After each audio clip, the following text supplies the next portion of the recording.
in the time that I've worked with you, I've noticed like you're always very like positive and stuff. I've never really seen you down or have a bad attitude towards anything. Like a lot of other guys, I suppose, you work around, they'll have their down days and they can be really negative for a whole day or a few days in a row. What would you attribute that to, like your positive attitude? How do you keep that, maintain it? Probably the main thing for me is that I believe that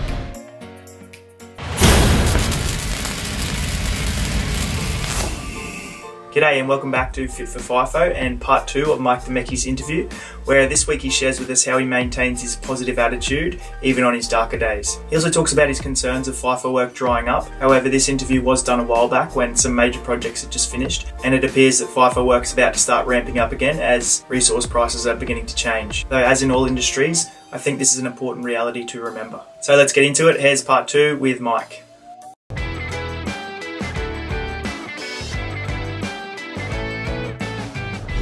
And what other rosters do you know of that are available? common one in Western Australia when I was over there was 8 days on, 6 days off, Okay. and that's considered to be a family-friendly roster. Right.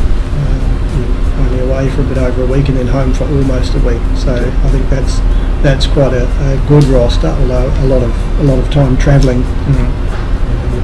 Travelling pretty frequently doing that. But the guys that I've worked with who were doing that roster, and I did it for a short time myself, they like it. All around Australia, what would you say, like a lot of guys are talking about like a bit of a pullback in the FIFO industry, in Queensland especially, I suppose, but what are your thoughts on that? I don't think anyone could deny that that's happening. The mining side has been hit quite hard with the resource prices coming down as they have in the last little while, and the oil and gas, or certainly the gas industry here, has been hit quite hard as well. The gas prices being tied to international oil prices. Oil prices fell, gas prices went with it. And I know when I was working at the upstream projects, the inland gas field projects, there was a lot of people who were in permanent jobs for the gas companies who were let go. There was a lot of them. So there's no doubt that things have tightened up significantly. What do you use? Do you have any sort of indicators on where you're sort of going to be going next? Like obviously you said before that you were chasing work over in mining in Western Australia, and then you came to gas. How do you hear about these jobs? Mainly through looking at job websites, doing searches on the job search websites, and using search terms such as keywords like expressions of interest. That's a good one. That'll bring up future work that's coming up. It might not be ready to go now, but it's on its way. And so that's a good one. Networking is really important. That's one of the things I've learned from working in this industry. It's really important to get to know the people you're working with and connect with them through either LinkedIn or just personally, and stay in touch. Because that can pay dividends. The fact that I'm here now is actually down to yourself, because you told me about a role that was available here. I suppose in the time that I've worked with you, I've noticed like you're always very like positive and stuff. I've never really seen you down or have a bad attitude towards anything. Like a lot of other guys, I suppose, you work around, they'll have their down days and they can be really negative for a whole day or a few days in a row. What would you attribute that to, like your positive attitude? How do you keep that, maintain it? Probably the main thing for me is that I believe that just being busy on the job and being focused on the job, the time will pass, and before long you'll be away home again. I think without that attitude, if you were stuck here on an island and you're not happy doing what you're doing, the time will drag. It would be a real pain. So no, I just try and keep myself busy. And through being busy, the time passes. Have you got any advice for guys that have been in the industry for a long time, maybe looking to get out or not happy in the industry? Yeah, hard to say, I suppose, because I'm in it and I haven't faced going out of it yet. That's a bit of a hard one. Yeah. But yeah, just plan ahead, I guess. Yeah. If you're thinking that you are going to get out, then start looking around, put the feelers out, and try and get something organised before you actually leave. The work situation at the moment is tight. Yep. All around the place. So yeah, you really need to be prepared for that, I think, and just try and prepare in advance. Maybe try and get a role lined up before you actually leave. Don't leave and think that you're going to walk into something next week, because it may not happen, and you can lose a lot of the benefit that you've worked so hard for here and saving your money. It will disappear while you wait looking for the next job. What would you say maybe to any advice you could give to a family member or family at home who are on the other side of FIFO, I suppose, like how to prepare for a partner or some member of their family going away to do FIFO? Yeah, I think both sides have to be committed to the idea. Yep. I think if someone's going into this industry and home is not accepting of it, then I think it's going to be really tough.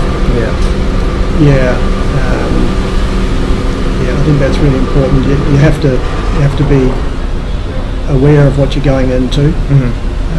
And the other thing that we've done is we've got an agreement that if one or the other is not coping, then we pull the pin. That's good. No work is more important than home.